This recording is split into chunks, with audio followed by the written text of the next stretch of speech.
नमस्कार मेरे प्यारे साथियों। आज मैं आप लोगों के सामने श्रीमद् भागवत महापुराण के तृतीय स्कंद का क्या है अथ एकोन त्रिंशो अध्याय अर्थात 29वां अध्याय जो है वो लेकर आई हूँ। और उस अध्याय का क्या नाम है तो भक्ति का मर्म और काल की महिमा। तो इससे पहले हम लोग जो है वो अष्टांग योग की व्याख्या देखे थे इससे पूर्व वाले अध्याय में। अब हम लोग भक्ति योग की महिमा को जानेंगे, भक्ति योग के रहस्य को जानेंगे, भक्ति योग के मर्म को जानेंगे और साथ ही ये काल चक्र की क्या महिमा है उसके बारे में आज हम लोग इस अध्याय के माध्यम से जानने वाले हैं। तो आप इस एपिसोड में बने रहिए अंत तक ताकि आप भी जान पाएं कि भक्ति करनी किस प्रकार से है, भक्ति किया किस प्रकार से जाता है ना। चलिए, संवाद चल रही है देवहूति और कपिल मुनि के माध्यम में, है ना। कपिल मुनि जो थे वो देवहूति के पुत्र हैं। इन दोनों के मध्य जो है वो संवाद चल रही है। बहुत अच्छे अच्छे प्रश्न कर रही है माता देवहूति और उन प्रश्नों के उत्तर जो है वो भगवान कपिल देव जी दे रहे हैं। तो देवहूति पूछती है, क्या पूछती है कि प्रभो, प्रकृति, पुरुष और महत तत्व आदि का जैसा लक्षण सांख्य शास्त्र में कहा गया है तथा जिसके द्वारा उनका वास्तविक स्वरूप अलग अलग जाना जाता है और भक्ति योग को ही जिसका प्रयोजन भी कहा गया है, वह आपने मुझे बताया है ना। अब कृपा करके भक्ति योग का मार्ग मुझे विस्तार पूर्वक बताइए। इसके सिवा जीवों की जन्म मरण रूपा अनेक प्रकार की गतियों का भी वर्णन कीजिए। ये जो हम सब जीव हैं उनके जन्म मरण रूप अनेक प्रकार की जो गतियां होती है, अनेक प्रकार की उन्हें जो योनियां प्राप्त होती है, उन सभी योनियों के बारे में भी, उन सभी गतियों के बारे में भी आप मुझे बताइए, है ना। जिनके सुनने से जीव को सब प्रकार की वस्तुओं से वैराग्य होता है, जिसके भय से लोग शुभ कर्मों में प्रवृत्त होते हैं और जो ब्रह्म आदि का भी शासन करने वाला है, उस सर्व समर्थ काल का स्वरूप भी आप मुझसे कहिए। ज्ञान दृष्टि के लुप्त हो जाने के कारण देहादि मिथ्या वस्तुओं में जिन्हें आत्माभिमान हो गया है, जिन्हें अपने आत्मा का अभिमान हो गया है, जिन्हें देह गेह का अभिमान हो गया है तथा बुद्धि के कर्मासक्त रहने के कारण, बुद्धि जो हमारी हमेशा कर्मों में आसक्त रहती है, बुरी बुरी कर्मों में, सांसारिक कर्मों में अत्यधिक आसक्त रहती है, उसके कारण अत्यंत श्रमिक होकर जो लंबे समय से अपार अंधकारमय संसार में सोए पड़े हैं, उन्हें जगाने के लिए आप योग प्रकाशक सूर्य ही प्रकट हुए हैं। ऐसा जो है वो माता देवहूति महामुनि कपिल से कहती है। तभी श्री मैत्रेय जी कहते हैं विदुर जी से कि कुरुश्रेष्ठ, माता के ये मनोहर वचन सुनकर महामुनि कपिल जी ने उनकी प्रशंसा की और जीवों के प्रति दया से द्रवीभूत हो बड़ी प्रसन्नता के साथ उनसे इस प्रकार बोले। क्या बोले? भगवान जी कह रहे हैं माता जी से कि माता जी, साधकों के भाव के अनुसार भक्ति योग अनेक प्रकार से प्रकाशित होता है, क्योंकि स्वभाव और गुणों के भेद से मनुष्यों के भाव में भी विभिन्नता आ जाती है। जो भेददर्शी होते हैं, जो सभी भूतों को, जो सभी जीवों को भिन्न देखने वाले होते हैं, जिनको सभी वस्तुओं की भिन्नता जिन्हें दिखाई देती है, वैसे क्रोधी पुरुष हृदय में हिंसा, दंभ अथवा मात्सर्य का भाव रख के मुझसे प्रेम करता है, वह मेरा तामस भक्त है। तो भगवान कह रहे हैं कि मेरा तामस भक्त वो है जो कि भेददर्शी क्रोधी मनुष्य हृदय में हिंसा रखता है, दंभ है, चोर है, डाकू है, डकैत है अथवा मात्सर्य है ना, वैसा भाव रखने वाला जो मुझ में प्रेम करता है। वो किस प्रकार का प्रेम करता है, वो किस प्रकार की भक्ति करता है? तो तामस भक्ति करता है वो। फिर उसके बाद बता रहे हैं कि जो पुरुष विषय, यश और ऐश्वर्य की कामना से प्रमादित में मेरा भेदभाव से पूजन करता है वह राजस भक्त है। ठीक है। जो व्यक्ति पापों का क्षय करने के लिए, परमात्मा को अर्पण करने के लिए और पूजन करना कर्तव्य है, इस बुद्धि से मेरा भेदभाव से पूजन करता है, वह सात्विक भक्त है। अब आप देख लीजिए कि आप किस कोटि में आते हैं। जिस प्रकार गंगा का प्रवाह अखंड रूप से समुद्र की ओर बहता रहता है, उसी प्रकार मेरे गुणों के श्रवण मात्र से मन की गति का तैल धारावत अवच्छिन्न रूप से मुझ सर्वांतर्यामी के प्रति हो जाना तथा मुझ पुरुषोत्तम में निष्काम भाव से और अनन्य प्रेम हो जाना, यह निर्गुण भक्ति योग का लक्षण है। निर्गुण भक्ति योग का लक्षण क्या है? तो कह रहे हैं भगवान कि जो मुझ पुरुषोत्तम में निष्काम भाव से, बिना फल की इच्छा किए हुए भाव से जो कर्म करता है और जो अनन्य, जिसको प्रेम होता है मुझ में, यह निर्गुण भक्ति योग है ना। ऐसे निष्काम भक्त दिए जाने पर भी मेरी सेवा को छोड़कर सालोक्य अर्थात होता है कि भगवान के नित्य धाम में निवास, फिर सार्ष्टि का मतलब होता है भगवान के समान ऐश्वर्य भोग, और फिर सामीप्य, भगवान के साथ रहना, है ना। भगवान की नित्य समीपता जिसको हो जाती है उसको सामीप्य कहते हैं। सारूप्य, भगवान के सदृश दिखना, और सायुज्य, भगवान के विग्रह में समा जाना, मोक्ष तक नहीं लेते। जो भक्त जो है वो निष्काम भाव से जब उनकी पूजा अर्चना करता है, तो भगवान उसे जो है वो अपने निष्काम भक्त को दिए जाने पर भी मेरी सेवा को छोड़कर सालोक्य, सार्ष्टि, सामीप्य, सारूप्य और सायुज्य मोक्ष तक नहीं लेते। वैसे भक्त होने चाहिए, है ना। मतलब यहाँ पे भगवान ये भी कह रहे हैं कि आप बस भगवान की भक्ति में लगे रहिए, आपको मोक्ष की भी इच्छा नहीं करनी चाहिए, है ना। भगवान कह रहे हैं कि मेरे देने के बावजूद भी आप उसको मत ग्रहण कीजिए और दिन रात आप मेरी भक्ति में लगे रहिए, वही आपका कल्याण होगा, है ना। उसी से आपका कल्याण होगा। तो यही कह रहे हैं कि मेरे द्वारा दिए जाने पर वैसे लोगों को जो निष्काम भक्त हैं, उनको जब भगवान प्रसन्न होकर देते हैं तो क्या है, कह रहे हैं कि दिए जाने पर भी मेरी सेवा को छोड़कर सालोक्य, सार्ष्टि, सामीप्य, सारूप्य और सायुज्य मोक्ष तक नहीं लेते। भगवत सेवा के लिए मुक्ति का तिरस्कार करने वाला यह भक्ति योग ही पुरुषार्थ अथवा साध्य कहा गया है। भगवत सेवा के लिए क्या कहा गया है कि मुक्ति का जो व्यक्ति तिरस्कार कर देता है, छोड़ो वो तो भगवान पे है ना, वो जो होगा वो भगवान के हाथों में है, मुझे उसके बारे में भी नहीं सोचना है। ऐसा जो सोच के जो भगवान के प्रति भक्ति करता है, उसी को जो है वो परम पुरुषार्थ अथवा साध्य कहा गया है।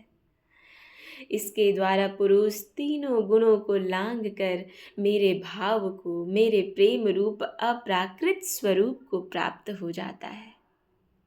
निष्काम भाव से श्रद्धा पूर्वक अपने नित्य नैमित्तिक कर्तव्यों का पालन कर नित्य प्रतिहिंसा रहित उत्तम क्रिया योग का अनुष्ठान करने, मेरी प्रतिमा का दर्शन, स्पर्श, पूजा, स्तुति और वंदना करने, प्राणियों में मेरी भावना करने, धैर्य और वैराग्य के अवलंबन, महापुरुषों का मान, दीनों पर दया और समान स्थिति वालों के प्रति मित्रता का व्यवहार करने, यम नियमों का पालन, अध्यात्म शास्त्रों का श्रवण और मेरे नामों का उच्च स्वर से कीर्तन करने से तथा मन की सरलता, सत्पुरुषों के संग और अहंकार के त्याग से मेरे धर्मों का अनुष्ठान करने वाले भक्त पुरुष का चित्त अत्यंत शुद्ध होकर मेरे गुणों के श्रवण मात्र से ही नहीं,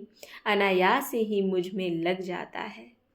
मेरे प्यारे मित्रों, जो भगवान का सदा पूजा अर्चना स्तुति वंदना, प्राणियों के प्रति अच्छी भावना रखना, उनके प्रति जो है जो दीनहीन होते हैं उनके प्रति दया रखना, समान स्थिति वालों के प्रति आदर भाव रखना, उनके प्रति मधुर वचन कहना, कभी कटु वाणियों का प्रयोग ना करना और अध्यात्म शास्त्रों का सदा श्रवण करते रहना, भजन कीर्तन करते रहना, इसी से जो है वो भक्त पुरुष का चित्त जो है वो अत्यंत शुद्ध होकर भगवान के गुणों के श्रवण मात्र से ही अनायास बिना कुछ दिक्कत का ही जो है वो भगवान में लग जाता है। आपको प्रयत्न करने की आवश्यकता नहीं है, बस आप अपने चरित्र, आप अपने स्वभाव, आप अपने मन को जो है वो पवित्र करिए। उसके बाद तो देखिए फिर क्या जीवन जीने की मज़ा है, क्या जीवन जीने में आनंद मिलती है। जिस प्रकार वायु के द्वारा उड़कर जाने वाला गंध अपने आश्रयी पुष्प से घ्राणेंद्रिय तक पहुंच जाता है ना। अगर वायु नहीं चलेगी तो हमारी घ्राणेंद्रिय तक, हमारे नासिका तक वो गंध, पुष्प के गंध पहुँच ही नहीं पाएंगे।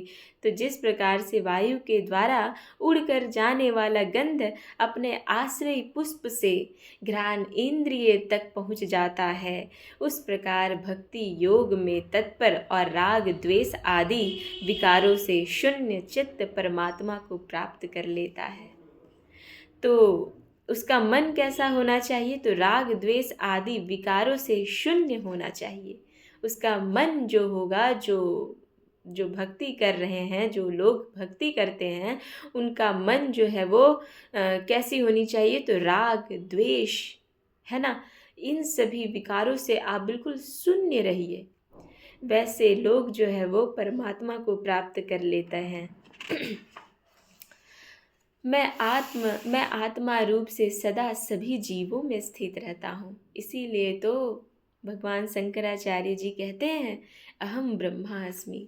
जब आप वेदांत शास्त्र को पढ़िएगा, जब आप ब्रह्म सूत्र को पढ़िएगा, तो उसमें हर जगह कहा गया है कि वो मैं ही ब्रह्म हूँ, है ना। और यहाँ पे भागवत पुराण में भी कहा जा रहा है कि मैं आत्मा रूप से सदा सभी जीवों में स्थित रहता हूँ, अर्थात आत्मा रूप में जो है वो संपूर्ण जीवों में भगवान स्थित रहते हैं। इसलिए जो लोग मुझ सर्वभूतिस्थ परमात्मा का अनादर करके, अब आप समझ जाइए क्या कहना चाह रहा है कि आपको प्राणियों के साथ भेदभाव नहीं करना है, आपको सबके साथ जो है वो समान भाव रखना है।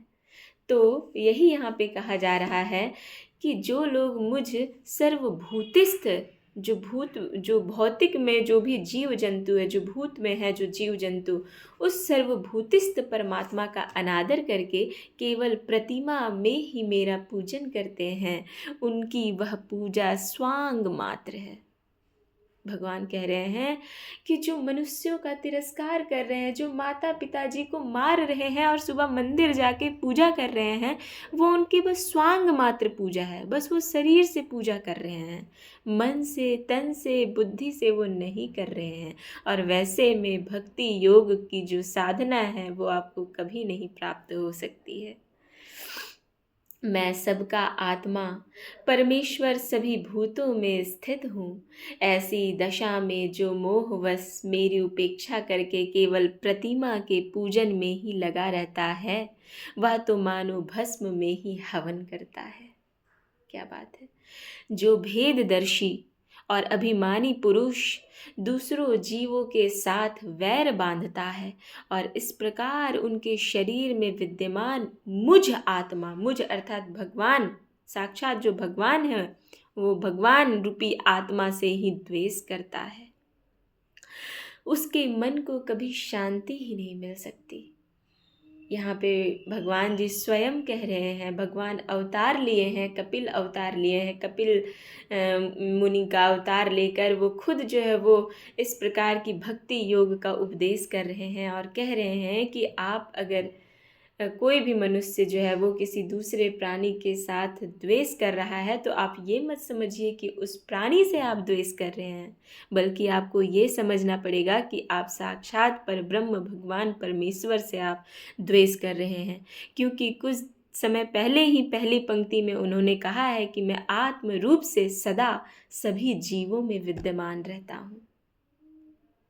इसलिए मेरे प्यारे मित्रों, आप संसार में रहते हुए सभी लोगों के साथ मित्रवत साधुवत व्यवहार करें, ताकि आपकी चरित्र और आपका पवित्रता मन की बनी रहेगी।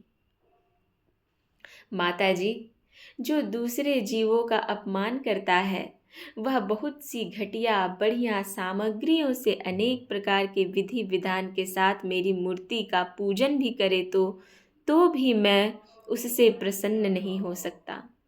अभी मैंने कुछ देर पहले कहा ना आपसे कि आपके घर में बिल्कुल कलह मचा हुआ है, आपके माता पिता आपसे नाराज हैं, आपके भाई बहन चाचा ताऊ सब जो है वो बिल्कुल नाराज हैं आपसे, और आप सोच रहे हैं कि दिन रात मैं हवन पूजन अर्चना इत्यादि करूं, तो वो बिल्कुल कभी सार्थक नहीं होने वाला है। आपको क्या लगता है कि मैं तो नित्य प्रति शाम सुबह हर टाइम जो है सो मैं पूजन अर्चना वंदन करते रहता हूँ, तो मुझे भगवान सुख क्यों नहीं देते? देखिए सुख क्यों नहीं देते, क्योंकि आप लोगों के साथ वैसा वैमनस्यता रखते हैं, द्वेष भाव आपके अंदर बहुत अधिक है, कटु वाणी का प्रयोग करते हैं, आपका मन पवित्र नहीं है दूसरों के प्रति।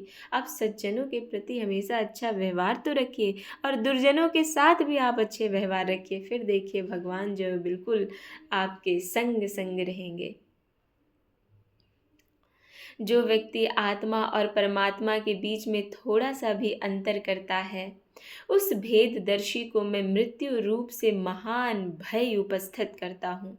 अतः संपूर्ण प्राणियों के भीतर घर बनाकर उन प्राणियों के ही रूप में स्थित मुझ परमात्मा का यथा योग्य दान मान मित्रता के व्यवहार तथा समदृष्टि के द्वारा पूजन करना चाहिए।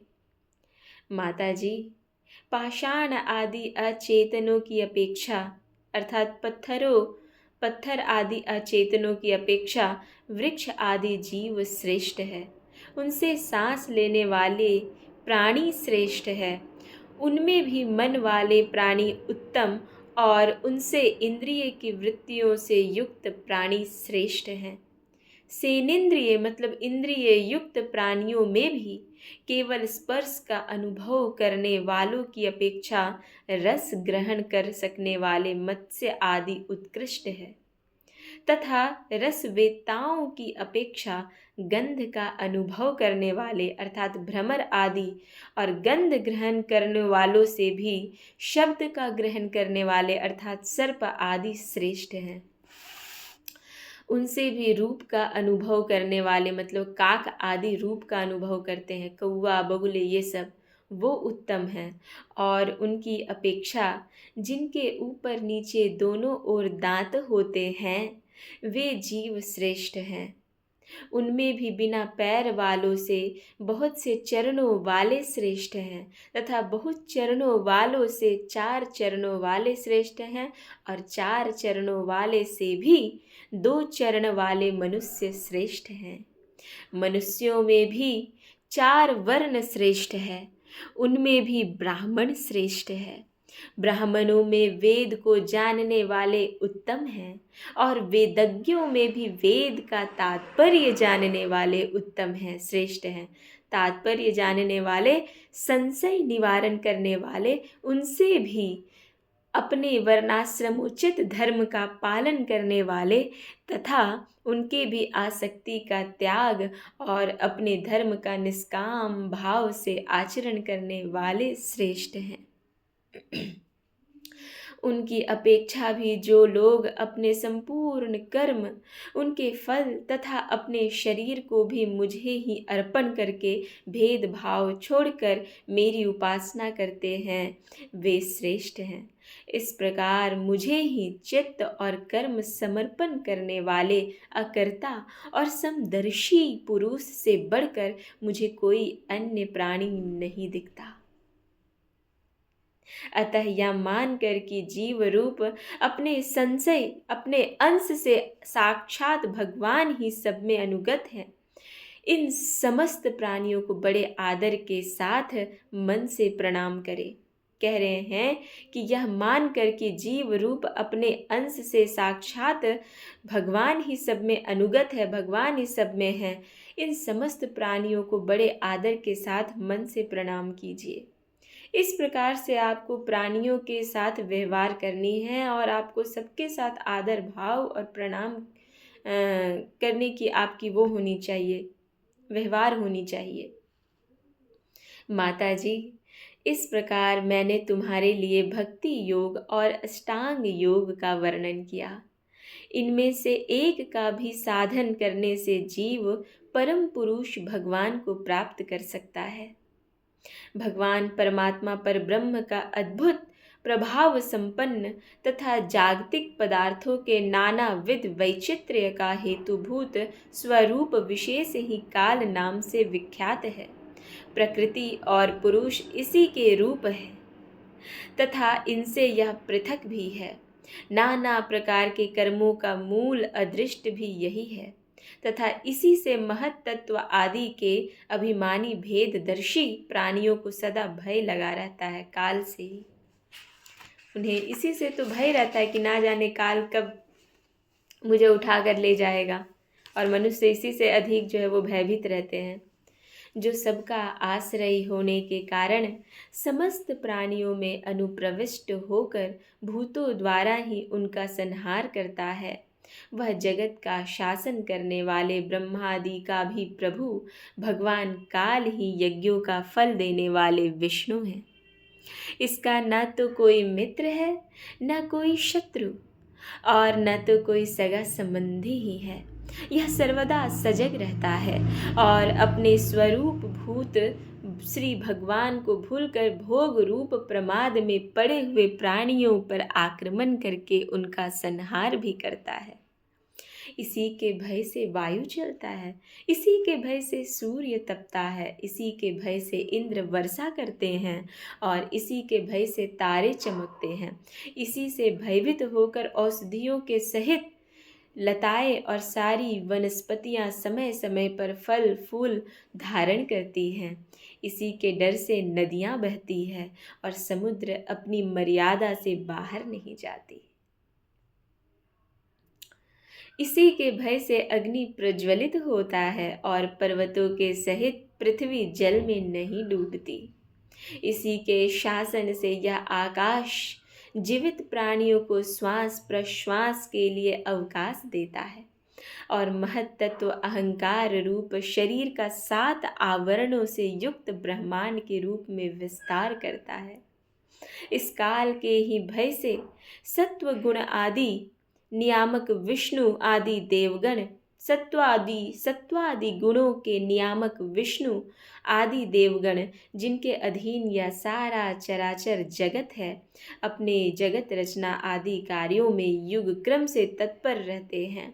यह अविनाशी काल स्वयं अनादि किंतु दूसरों का आदि करता है तथा स्वयं अनंत होकर भी दूसरों का अंत करने वाला है। यह पिता से पुत्र की उत्पत्ति कराता हुआ सारे जगत की रचना करता है और अपनी संहार शक्ति मृत्यु के द्वारा यमराज को भी मरवा कर इसका अंत कर देता है। ये इतना शक्तिशाली, ये इतने बलशाली होते हैं। तो मेरे प्यारे मित्रों, हम लोग क्या हैं, यमराज को भी भगवान नहीं छोड़ते एक समय में आकर।